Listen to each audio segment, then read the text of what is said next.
the evolution of flight training for commercial pilots, and the impact of technology on flight training. Becoming an airline pilot requires a large commitment to a lifetime of training as a student and eventually as a commercial pilot. The flight training tools flight schools use are changing as they adopt complex aircraft with the advanced capabilities used by airlines such as flight management systems and glass cockpits. Schools are also leveraging the capabilities of simulators and the potential for artificial intelligence to accelerate and improve training. The documentary follows Sarah Rondeau, an integrated airline transport pilot license student enrolled at Genesys Flight College. Genesys's president, David Gascoigne, provides his thoughts on how flight training is evolving. Perry Brox, a Genesys instructor and retired Air Canada 777 captain, shares his thoughts on how flight training has evolved and the attributes he sees a successful pilot requires.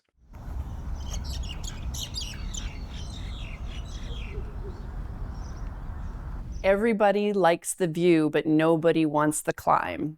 So if you want to be a pilot, come for the view, but know that there's the climb. I am a mother of 3 and a wife to 1. I'm very happily married, and I have lived all over Canada, and I've actually lived outside of Canada in Costa Rica for a bit. But I live in Kelowna now, and coming to Ontario so that I could go to school has been a huge ask for my family. My name is David Gascoigne. I am president and founder of Genesys Flight College. I got into flight training through a bit of a roundabout path.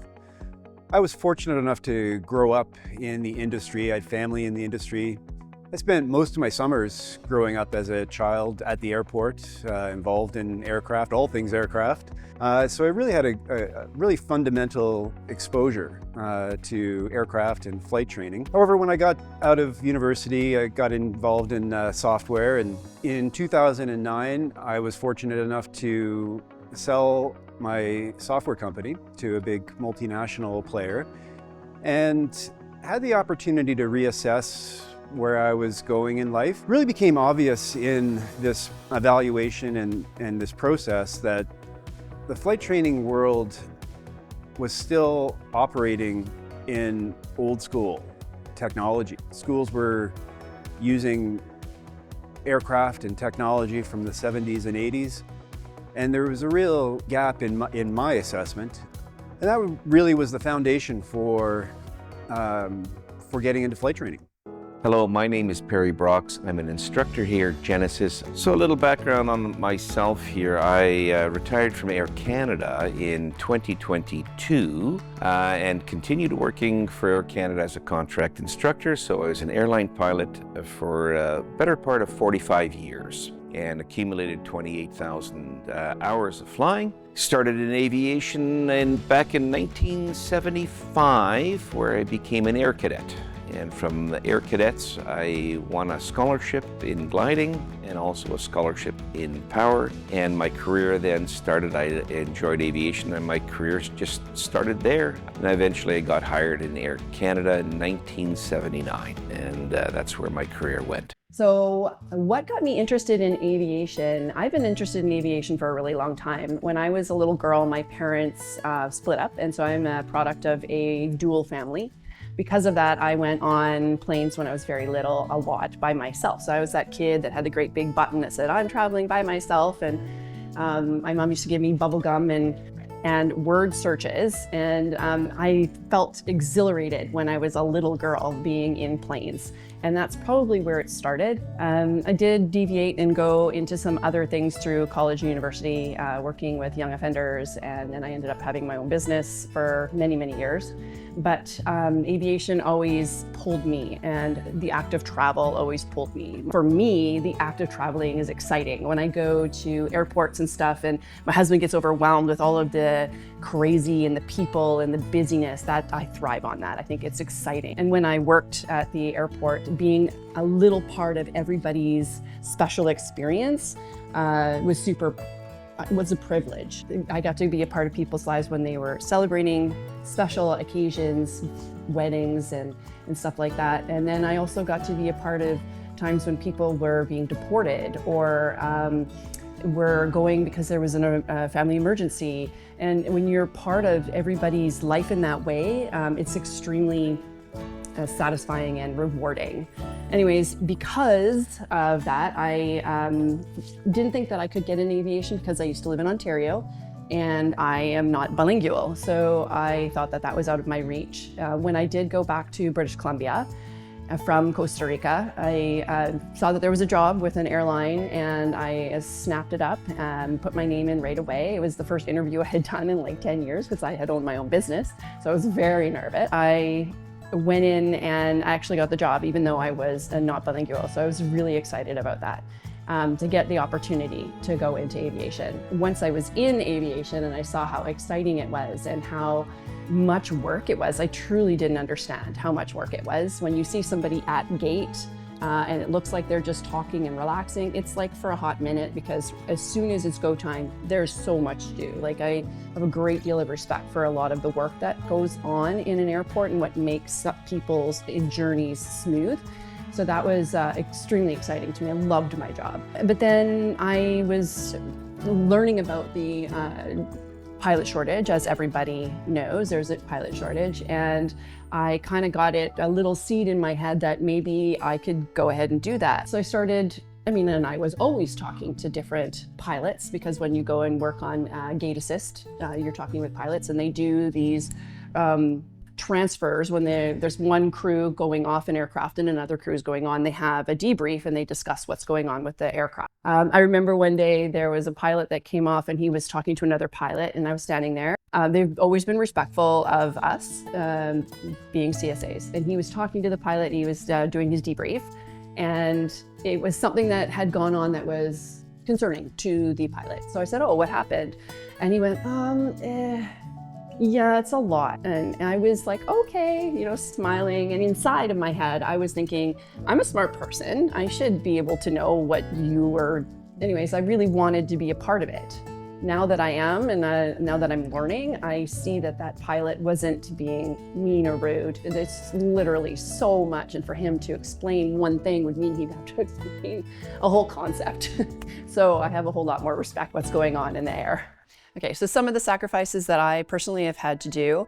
I did leave my family in Kelowna. I had to sit down with all of them and we had a family talk, and I had to move from BC over to Ontario.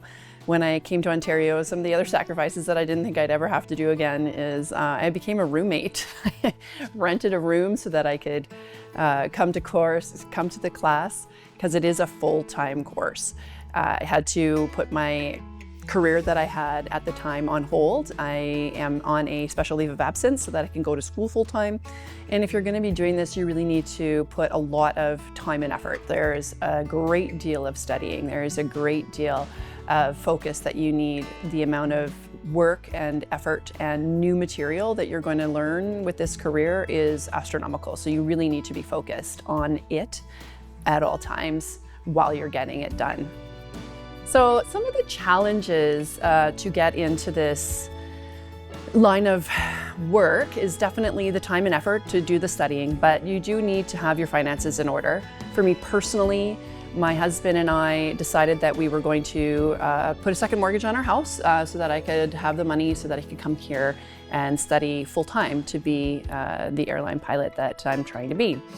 So getting your finances in order is a big deal, and having a support system. My husband is incredibly supportive. My friends and my family are supportive as well. You need to be able to call people and cry. There's been days that I've cried because it's a lot of work. It's overwhelming sometimes how much you really need to learn. The other thing that's been that I've had to put in order is sort of pulling myself out of the mother role. I'm here to tell you that my kids have been in the hospital. Each one of them has been in the hospital in the last year that I've been gone. In fact, my daughter went last night. My sons were there to take her to the hospital, but I did have that feeling of guilt that I wasn't there. And so there's definitely some sacrifices there that you have to sort of put yourself first because this is a career that requires your full attention. The biggest factors that contribute to a student's success entering the world of flight training and piloting is ultimately commitment.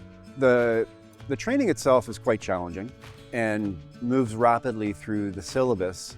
And ultimately, commitment, the student's commitment, is the make or break it factor that will determine their success. Ultimately, that means just doing the work. Nothing in the program is incredibly difficult. These are all skills that are learnable. So ultimately, the biggest challenge is commitment. If a student is committed to the outcome, they will be successful. One of the things I've noticed being a Genesys instructor, and before that in Air Canada I was an instructor as well, what makes a good pilot, airline pilot, is someone that's willing to continue to learn. I think that's the key. Yes, we have answers, but do we have them all? No, you have to continue to learn, and the aviation world is changing. More advancements. You have to keep up with that. And so what really the airline pilot now in these days has to continue to learn, and that really makes a good pilot. So all these simulator events and training that we do, there are things that even as an instructor I had to catch up and figure I needed the answers to some of these questions. So that makes a good pilot. And what I see here in students is the willingness to learn, and that's a key factor. The minute you decide to become complacent and say, well, I know everything and I don't have to worry about anything. I've got my license now, so hey, I'm in my career. I don't have to do anything anymore. That's not true. And that can cause a lot of issues. And I've noticed this sometimes even in airlines. We have training events that are done on a 8-month basis sometimes on a yearly basis. And if you lack that skill, you haven't been doing your homework. And what students here at Genesys especially, what I see those pilots and students there, they are keen to learn. And that's the solution.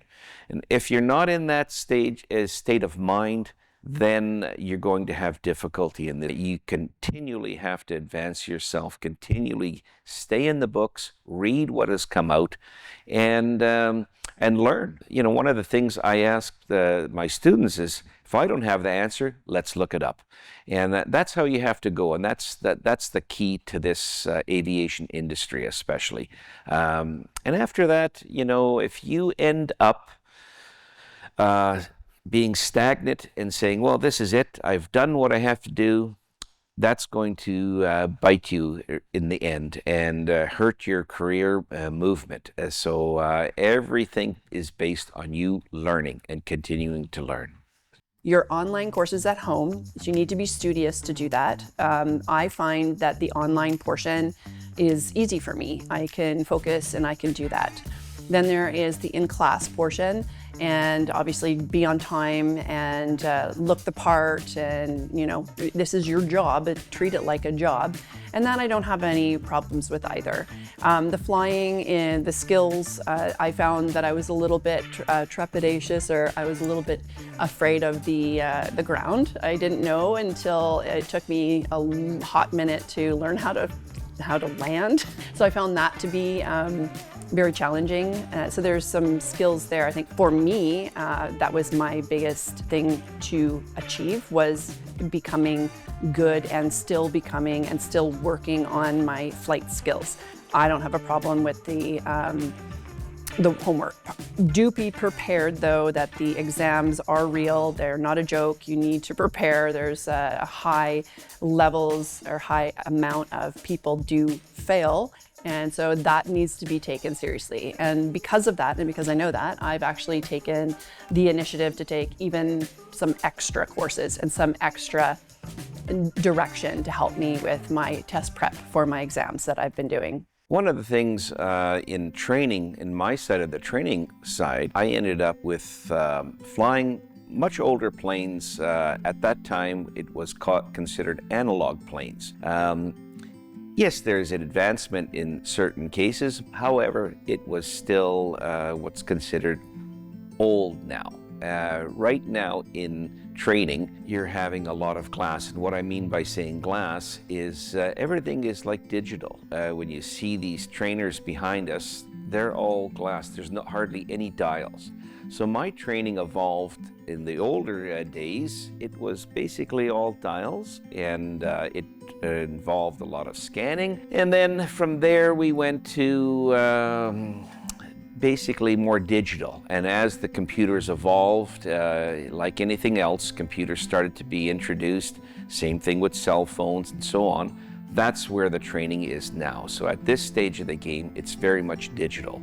If you remember looking or seeing movies where someone's using a slide rule, and in aviation we had a different type of ruler, but we would be using those to calculate our airspeed, our crosswinds, and so on, with almost what we call it a whiz wheel.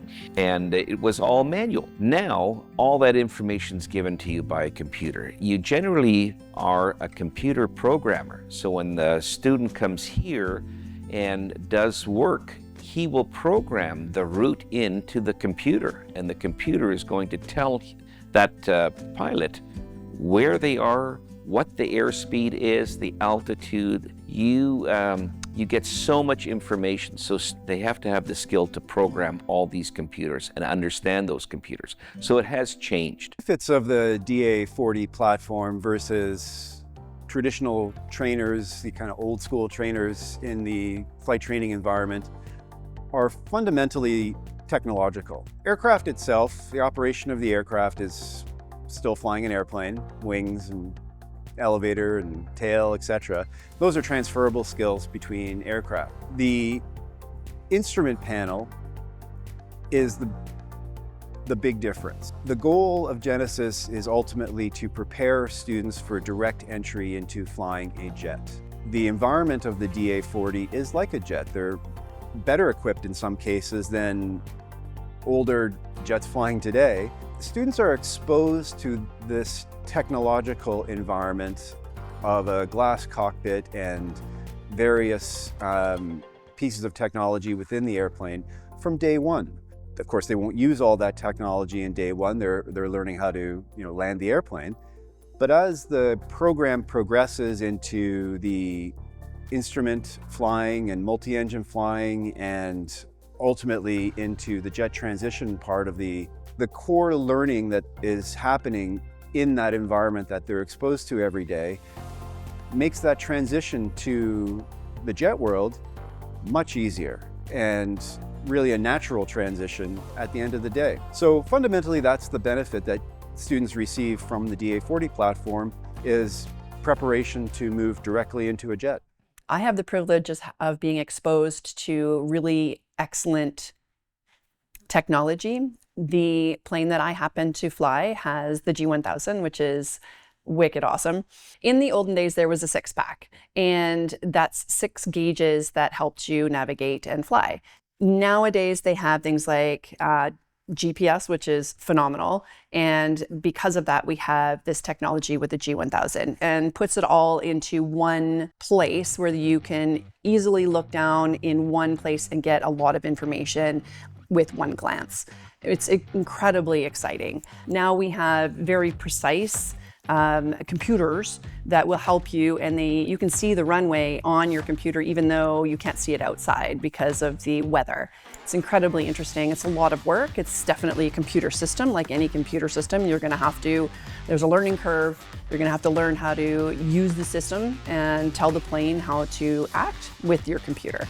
It's pretty exciting. What is a good day flying? A good day flying, there's a lot of work. You have to prepare for your flight, either a flight plan, or you're discussing stuff with your instructor as to what you're going to be performing and achieving for that day. You, again, do that paperwork. There's weight and balance. Then after that, you're going to go and do the walk around the plane, make sure that it's safe. You're going to check the fuel and check the brakes and then you do your run up. And then you get to go and do the fun. Like, I mean, this is the 10 minutes or the 10% of the job, which is the best part. So you go off and you fly and you do your skills and have all this exhilarating fun, and it's challenging.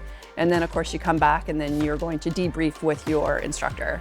And this is where you go through and discuss what you did well and what you need to improve on. And honestly, if you're going to be a pilot, you need to put your ego at the door and you need to realize you are going to be corrected every single day on what else you can do to improve. And just take it with a grain of salt, and every day just try to be a little bit better, because it is a challenge. The funnest thing that I've ever done is going on my first solo.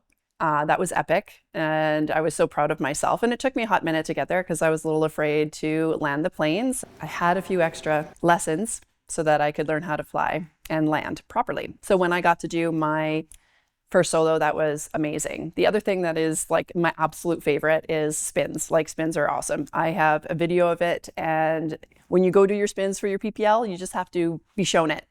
But my instructor that I was with let me actually put us into a spin and pull us out, which was amazing. I can't wait to do them again. That's absolutely my favorite. The other thing that's very cool is the camaraderie, the fact that you're immersed with other pilots, that you get to sort of geek out and talk about planes with people. And I didn't know how much I really, really loved it until I immersed myself in it. So there's a lot of amazing things when you actually get in there and dive right in. Virtual reality and AI will have the biggest impact on flight training, perhaps in history.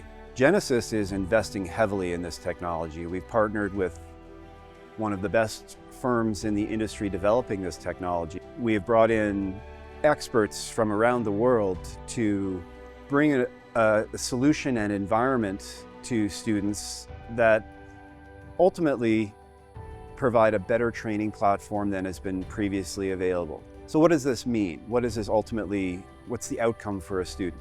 Ultimately, it means more skills without an increased cost. Our goal is to produce a pilot with something to the effect of 1,000 hours of experience.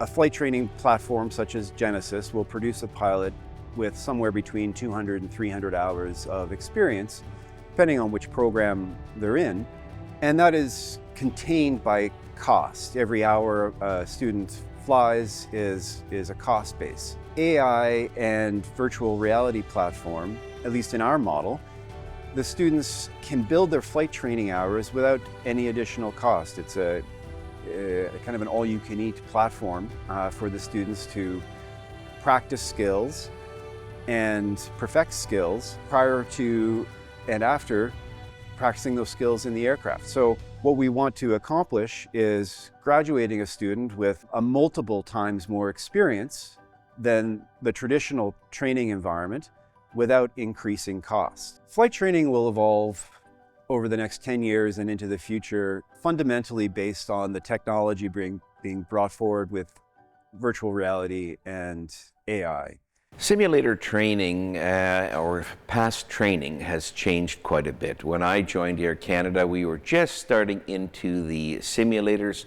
Some of them did not even have motion to them. Now these simulators are so advanced that you can look outside the window and very much see traffic, see housing, etc. They actually make the simulators very realistic now. So, you know, when you are training as a pilot, you want the realism, as much realism as you can get to make the training worthwhile. So we can basically now train a pilot in the simulator and check that pilot out in the simulator and have type rated on the simulator without even flying the actual aircraft. They are so real. At my time, we still had to go up with the actual aircraft and do touch and goes. But now simulators are so advanced, we don't have to do that anymore. There's a huge money saving in that as well. Training in a sim helps new skills by doing muscle memory and repetition. It's a safe environment for you to learn because you're on the ground, and if you need to pause and turn around and ask your instructor for any clarification, then you have that luxury.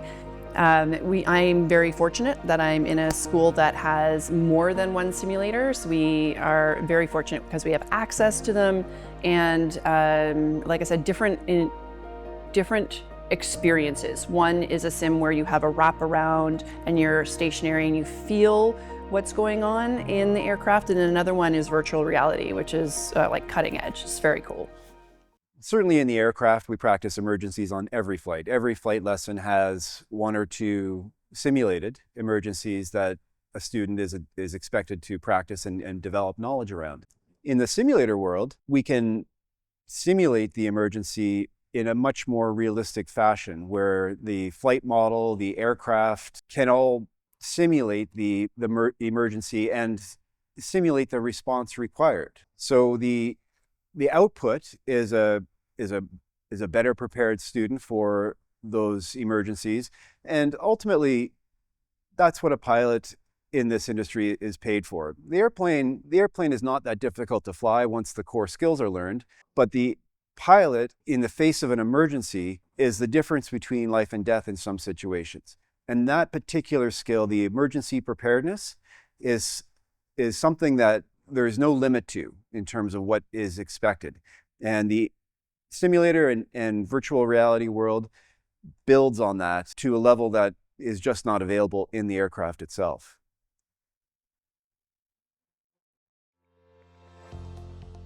Feels vindicating to have earned my commercial pilot's license. I have been working at it so hard for so many months now, and there were days that it felt out of reach, and it was extremely emotional. So now that I've achieved it, I feel extremely proud of myself. The toughest challenge for me was preparing for the exam itself, the actual check ride where you go in the plane and fly with your Transport Canada examiner. I had to do several mock tests with my instructor, and when my skills were picked apart, that was hard not to take personally. It was hard to take that information, go home, process it, and come back better. So that was probably the hardest thing that I had to overcome getting ready for my exam. If I had a chance to go back in time and talk to my pre-trained self, I would say, don't watch as much cooking shows in the evening, continue with the studying, and honestly, don't cry. Yes, it's hard, and yes, you're gonna try things more than once, but just have faith that it really will work out. Keep grinding, and you will succeed. So I don't think I'd be as emotional. So becoming a commercial pilot's license, how it's changed me is that it's given me skills for flying, and I believe skills that I will always draw upon for my career. So when my family and friends finally found out that I passed my CPL check ride, they were over the moon. I had lots of people screaming and like text screaming, and I got calls instantly. My husband sent me the most beautiful message saying that he was proud of me and that he knew that I was capable of doing it all along. My daughter called and she was like, "That's super cool." My dad, who sent me a message the day of saying that I've got this. He, in the background, when I was talking to my mom, said, "I knew you could do this." And my dad's a very emotional person, so he kind of started to cry. Like, there was just all the love, all the feels from everybody around me. So super great response.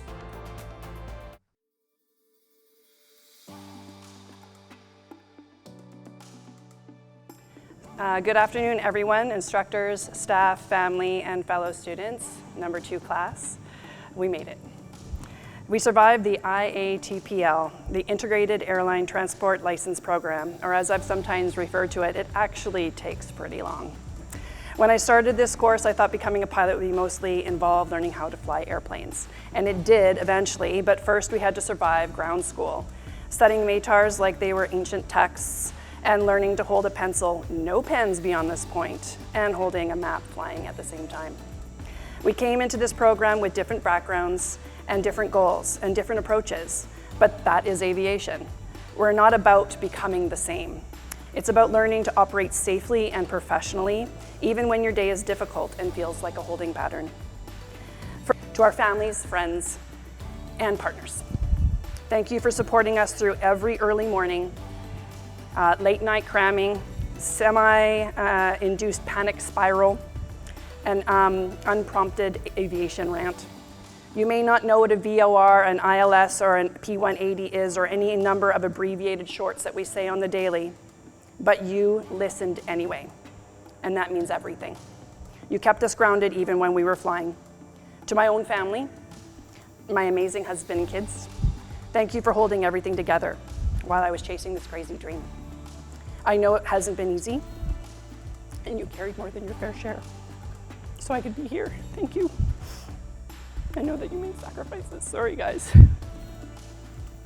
I couldn't have done this without any of your support, love, and belief in me. You never wavered even when I did. Sarah Rondeau.